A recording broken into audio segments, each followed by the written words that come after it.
ಭ್ರೂಣ ಹತ್ಯೆ ಹಾಗೇನೆ ಭ್ರೂಣ ಪತ್ತೆ ವಿಚಾರ ಸಾಕಷ್ಟು ಸದ್ದು ಮಾಡ್ತಾ ಇರೋ ಬೆನ್ನಲ್ಲೇ ಸದ್ಯ ಮೈಸೂರಿನಲ್ಲೂ ಕೂಡ ಕಾರ್ಯಾಚರಣೆ ಮುಂದುವರೆದಿದೆ ಎನ್ನುವಂಥದ್ದು ಗೊತ್ತಾಗ್ತಾ ಇದೆ. ವೈದ್ಯಕೀಯ ಪ್ರಮಾಣ ಪತ್ರ ಇಲ್ಲದ 14 ಕ್ಲಿನಿಕ್ಗಳಿಗೆ ಬೀಗ ಜಡಿಯಲಾಗಿದೆ. ಆರೋಗ್ಯಾಧಿಕಾರಿ ನೇತೃತ್ವದಲ್ಲಿ ಕಾರ್ಯಾಚರಣೆ ಮಾಡಲಾಗಿದೆ. ಮೈಸೂರು ಜಿಲ್ಲೆಯಾದ್ಯಂತ ಈ ಕಾರ್ಯಾಚರಣೆ ಮುಂದುವರೆದಿದೆ. ಜಿಲ್ಲಾ ಟಾಸ್ಕ್ ಫೋರ್ಸ್ ತಂಡದಿಂದ ಕ್ಲಿನಿಕ್ಗಳ ಪರಿಶೀಲನೆಯನ್ನು ಮಾಡಲಾಗ್ತಾ ಇದೆ. ಮೈಸೂರು ನಗರದ ವಿವಿಧ ಭಾಗಗಳ ನರ್ಸಿಂಗ್ ಹೋಮ್, ಸ್ಕ್ಯಾನಿಂಗ್ ಸೆಂಟರ್ಗಳಲ್ಲಿ ಪರಿಶೀಲನೆಯನ್ನು ಮಾಡ್ತಾ ಇದೆ ತಂಡ. ಹಾಗೆಯೇ ಸಮರ್ಪಕ ದಾಖಲಾತಿ ಇಲ್ಲದ ಕ್ಲಿನಿಕ್ಗಳಿಗೆ ನೋಟಿಸ್ ಕೊಡುವಂಥ ಕೆಲಸವನ್ನು ಕೂಡ ಇಲ್ಲಿ ಆರೋಗ್ಯ ಅಧಿಕಾರಿಗಳು ಮಾಡ್ತಾ ಇದ್ದಾರೆ. ಒಂದು ಕಡೆಯಲ್ಲಿ ರಾಜ್ಯದಲ್ಲಿ ಭ್ರೂಣ ಹತ್ಯೆ ಅಥವಾ ಭ್ರೂಣ ಪತ್ತೆ ಪ್ರಕರಣ ದೊಡ್ಡ ಮಟ್ಟದ ಸದ್ದು ಮಾಡಿದೆ. ಅಧಿವೇಶನದಲ್ಲೂ ಕೂಡ ಈ ಸಂಬಂಧ ಚರ್ಚೆಯಾಗಿದೆ. ಹಾಗೆಯೇ ಈ ಪ್ರಕರಣವನ್ನು ಉನ್ನತ ಮಟ್ಟದ ತನಿಖೆ ಆಗ್ತಾ ಇದ್ರೂ ಕೂಡ ಬೆಂಗಳೂರು ಭಾಗದಲ್ಲೇ ಒಂದಷ್ಟು ಖಾಸಗಿ ಆಸ್ಪತ್ರೆಗಳಲ್ಲಿ ಭ್ರೂಣ ಹತ್ಯೆ ಅಥವಾ ಭ್ರೂಣ ಪತ್ತೆ ನಡೀತಾ ಇರೋದು ಗೊತ್ತಾಗಿತ್ತು. ಆ ಬಳಿಕ ಆ ಆಸ್ಪತ್ರೆಯನ್ನು ಸೀಸ್ ಮಾಡ್ತಾರೆ. ಇನ್ನೊಂದು ಕಡೆಯಲ್ಲಿ ರಾಜ್ಯದ ಬೇರೆ ಬೇರೆ ಜಿಲ್ಲೆಗಳಲ್ಲೂ ಇದೇ ರೀತಿಯಾದಂಥ ಪ್ರಕರಣಗಳು ನಡೀತಾ ಇದೆಯಾ ಎನ್ನುವಂಥ ದೊಡ್ಡ ಮಟ್ಟದ ಪ್ರಶ್ನೆ ಕೂಡ ಇಲ್ಲಿ ಉದ್ಭವಿಸ್ತಾ ಇದೆ. ಮೈಸೂರಿನಲ್ಲಿ ಆಗಿರುವಂಥ ಕಾರ್ಯಾಚರಣೆ ಇದು.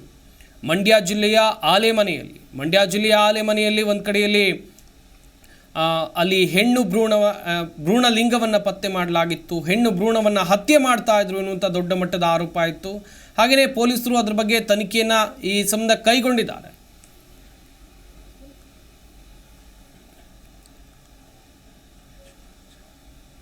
ಈ ಬಗ್ಗೆ ಇನ್ನಷ್ಟು ಮಾಹಿತಿಯನ್ನು ಕೊಡ್ತಾರೆ ನಮ್ಮ ಮೈಸೂರು ಜಿಲ್ಲೆಯ ಪ್ರತಿನಿಧಿ ಸುರೇಶ್. ದೂರವಾಣಿ ಸಂಪರ್ಕದಲ್ಲಿ ಜಾಯ್ನ್ ಆಗ್ತಾ ಇದ್ದಾರೆ.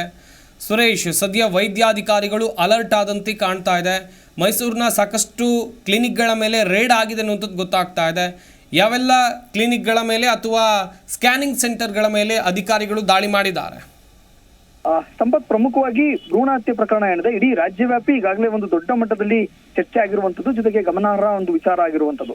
ಈ ಒಂದು ವಿಚಾರದಲ್ಲಿ ಈಗಾಗಲೇ ಪ್ರತಿಯೊಂದು ಜಿಲ್ಲೆಗಳಲ್ಲೂ ಕೂಡ ಈಗಾಗಲೇ ಅಲರ್ಟ್ ಆಗಿದ್ದಾರೆ. ಮಾತ್ರ ಅಲ್ಲ, ಮೈಸೂರಿನಲ್ಲಿ ಮತ್ತಷ್ಟು ಆಕ್ಟಿವ್ ಆಗಿರುವಂತದ್ದು. ಯಾಕಂದ್ರೆ ಮಂಡ್ಯದಲ್ಲಿ ಸಿಕ್ಕಂತ ಒಂದು ಪ್ರಕರಣ, ಸ್ಕ್ಯಾನಿಂಗ್ ಪ್ರಕರಣ ಏನಿದೆ ಅದು ಮೈಸೂರಿಗೂ ಕೂಡ ನಂಟಿದೆ. ಮೈಸೂರಿನಲ್ಲೂ ಕೂಡ ಬಂದಿದ್ರು ಸಾಕಷ್ಟು ಕ್ಲಿನಿಕ್ಗಳು ಇದ್ವು ಅನ್ನೋ ಮಾಹಿತಿಗಳು ಕೂಡ ಈಗಾಗಲೇ ಇರುವಂತದ್ದು. ಇದರ ಜೊತೆಗೆ ಈಗಾಗಲೇ ಜಿಲ್ಲಾ ಆರೋಗ್ಯ ಅಧಿಕಾರಿಗಳ ತಂಡ ಜೊತೆಗೆ ಟಾಸ್ಕ್ ಫೋರ್ಸ್ ತಂಡ ಏನಿದೆ ಇವರು ಈಗಾಗಲೇ ಅಲರ್ಟ್ ಆಗಿದ್ದಾರೆ. ಮಾತ್ರ ಅಲ್ಲ, ಅಲರ್ಟ್ ಆಗಿದ್ದು ಈಗಾಗಲೇ ಸಂಪೂರ್ಣವಾದಂತ ಚೆಕ್ ಅನ್ನು ಕೂಡ ಈಗಾಗಲೇ ಮಾಡ್ತಿರುವಂತದ್ದು. ತಪಾಸಣೆ ಮಾಡುವಂತ ಸಂದರ್ಭದಲ್ಲಿ ಈಗಾಗಲೇ ಯಾವುದೇ ಸೂಕ್ತ ದಾಖಲಾತಿ ಇಲ್ಲದೆ ನಡೆಸಿದಂತ ಕ್ಲಿನಿಕ್ಗಳ ಮೇಲೆ 14 ಕ್ಲಿನಿಕ್ಗಳನ್ನ ಈಗಾಗಲೇ ಮುಚ್ಚಿರುವಂತದ್ದು. ಇದರ ಜೊತೆಗೆ ಮತ್ತಷ್ಟು ಕ್ಲಿನಿಕ್ಗಳ ಮೇಲೂ ಕೂಡ ಈಗಾಗಲೇ ಕಾರ್ಯಾಚರಣೆ ಮುಂದುವರೆದಿರುವಂತದ್ದು. ಒಂದು ಹಂತದಲ್ಲಿ ನೋಡೋದಾದ್ರೆ ಭ್ರೂಣ ಹತ್ಯೆ ವಿಚಾರ ಏನಿತ್ತು ಇದು ರಾಜ್ಯವ್ಯಾಪಿ ದೊಡ್ಡ ಸದ್ದನ್ನು ಕೂಡ ಮಾಡಿತ್ತು. ಚಿಕ್ಕ ಮಕ್ಕಳನ್ನ, ಅಂದ್ರೆ ಹೆಣ್ಣು ಮಕ್ಕಳು ಹೆಚ್ಚಾಗಿ ಗೊತ್ತಾಗ್ತಿದ್ದಂಗೆ ಸ್ಕ್ಯಾನಿಂಗ್ ನಲ್ಲಿ ಆ ಮಕ್ಕಳನ್ನ ಡ್ಯೂಟಿ ಹಾಕುವಂತ ಕೆಲಸವನ್ನು ಕೂಡ ಮಾಡ್ತಾ ಇತ್ತು. ಆದ್ರೆ ಈಗ ಸದ್ಯಕ್ಕೆ ಈ ಒಂದು ಪ್ರಕರಣವನ್ನ ಆರೋಗ್ಯ ಇಲಾಖೆ ಗಂಭೀರವಾಗಿ ಪರಿಗಣಿಸಿದೆ. ಮಾತ್ರ ಅಲ್ಲ, ಈ ಒಂದು ವಿಚಾರವಾಗಿ ಈಗಾಗಲೇ ಮೈಸೂರಿನ 14 ಕ್ಲಿನಿಕ್ಗಳ ಮೇಲೆ ದಾಳಿ ಮಾಡಿ ಅವರ ಬಳಿ ಇರುವಂತ, ಅಂದ್ರೆ ಕ್ಲಿನಿಕ್ ನಡೆಸೋದಕ್ಕೆ ಬೇಕಾದಂತ ಸೂಕ್ತ ದಾಖಲಾತಿಗಳೇನಿತ್ತು ಯಾವುದು ಕೂಡ ಇರ್ಲಿಲ್ಲ. ಸೊ ಹಾಗಾಗಿ ಆ ಕ್ಲಿನಿಕ್ಗಳ ಮೇಲೆ ದಾಳಿನ ನಡೆಸಿ ಮತ್ತೆ ಹೇಗೆ ಬೇಕು ಹಾಗೆ ಇಷ್ಟ ಬಂದಂತೆ ಕ್ಲಿನಿಕ್ ಗಳನ್ನು ಕೂಡ ನಡೆಸ್ತಾ ಇದ್ರು. ಯಾವುದೇ ರೀತಿಯಾದಂತ ದಾಖಲಾತಿಯನ್ನು ಪಡ್ಕೊಳ್ಳದೆ, ಲೈಸೆನ್ಸ್ ಅನ್ನು ಕೂಡ ಇಲ್ಲದೆ. ಸೊ ಹಾಗಾಗಿ ಆ ಕ್ಲಿನಿಕ್ ಗಳನ್ನ ಈಗಾಗಲೇ ಬಂದ್ ಮಾಡಿಸಿರುವಂತದ್ದು. ಮುಂದಿನ ಹಂತಗಳಲ್ಲಿ ಟಾಸ್ಕ್ ಫೋರ್ಸ್ ತಂಡ ಮತ್ತೆ ಜಿಲ್ಲಾ ಆರೋಗ್ಯಾಧಿಕಾರಿಗಳ ತಂಡ ಏನಿದೆ ಮತ್ತಷ್ಟು ಕಡೆ, ಅಂದ್ರೆ ಕೇವಲ ನಗರ ವ್ಯಾಪ್ತಿ ಮಾತ್ರ ಅಲ್ಲ, ತಾಲೂಕು ಮತ್ತೆ ಜಿಲ್ಲಾ ವ್ಯಾಪ್ತಿಯಲ್ಲೂ ಕೂಡ ಈಗಾಗಲೇ ಆ ಕಾರ್ಯಾಚರಣೆ ಮುಂದುವರಿಸಬೇಕು ಅಂತ ಹೇಳಿ ತೀರ್ಮಾನ ಮಾಡಿರುವಂತದ್ದು. ಸಂಪತ್, ಸುರೇಶ್, ಇನ್ನೊಂದು ಕಡೆಯಲ್ಲಿ ದಾಳಿ ಸಂದರ್ಭದಲ್ಲಿ, ರೇಡ್ ಸಂದರ್ಭದಲ್ಲಿ ಎಲ್ಲಾದ್ರೂ ಹೆಣ್ಣು ಭ್ರೂಣ ಪತ್ತೆ ಮಾಡೋದು ಅಥವಾ ಅದನ್ನ ಹತ್ಯೆ ಮಾಡುವಂತ ಪ್ರಕರಣಗಳು ಬೆಳಕಿಗೆ ಬಂದಿದೆಯಾ? ಆ ಅನುಮಾನದ ಮೇರೆಗೆ ಈ ದಾಳಿ ಆಗಿರೋದ ಹೇಗೆ? ಖಂಡಿತ ಸಂಪತ್. ಅಂದ್ರೆ ಈಗಾಗಲೇ ಮೈಸೂರಿನ ಚಾಮುಂಡೇಶ್ವರಿ ಕ್ಲಿನಿಕ್ ಏನಿತ್ತು ಅಲ್ಲಿ ಇದರ ಒಂದು ಸಂಪೂರ್ಣವಾದಂತ ಕಿಂಗ್ಪಿನ್ ಏನಿದ್ದ ಆತನನ್ನ ಮೊದಲನಾಗಿ ಈಗಾಗಲೇ ವಶಕ್ಕೆ ಪಡ್ಕೊಂಡಿದ್ದಂಥದ್ದು. ಆತನ ಒಂದು ಆಧಾರದ ಮೇಲೆ ಸಾಕಷ್ಟು ಕ್ಲಿನಿಕ್ ಗಳಲ್ಲೂ ಕೂಡ ಏನಾದ್ರು ನಡೀತಿದ್ಯಾ ಅನ್ನೋ ಒಂದು ಚರ್ಚೆಗಳು ಕೂಡ ಆರಂಭ ಆಗಿತ್ತು. ಆ ಒಂದು ಹಿನ್ನೆಲೆಯಲ್ಲೇ ಈ ರೀತಿಯಾದಂತಹ ಒಂದು ದಾಳಿಗಳನ್ನ ಮಾಡ್ತಾ ಇದ್ದಾರೆ.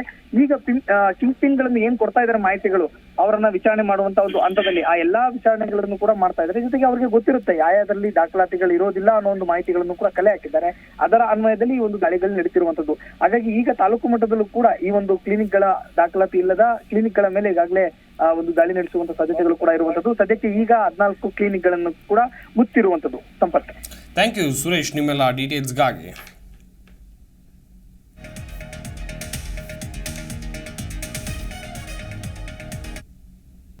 ಪ್ರತಿಕ್ಷಣದ ಸುದ್ದಿಗಾಗಿ Zee Kannada news app download ಮಾಡಿ. Live TV, latest updates, entertainment, lifestyle, technology ಸುದ್ದಿ ನಿಮ್ಮ ಅಂಗೈಯಲ್ಲಿ.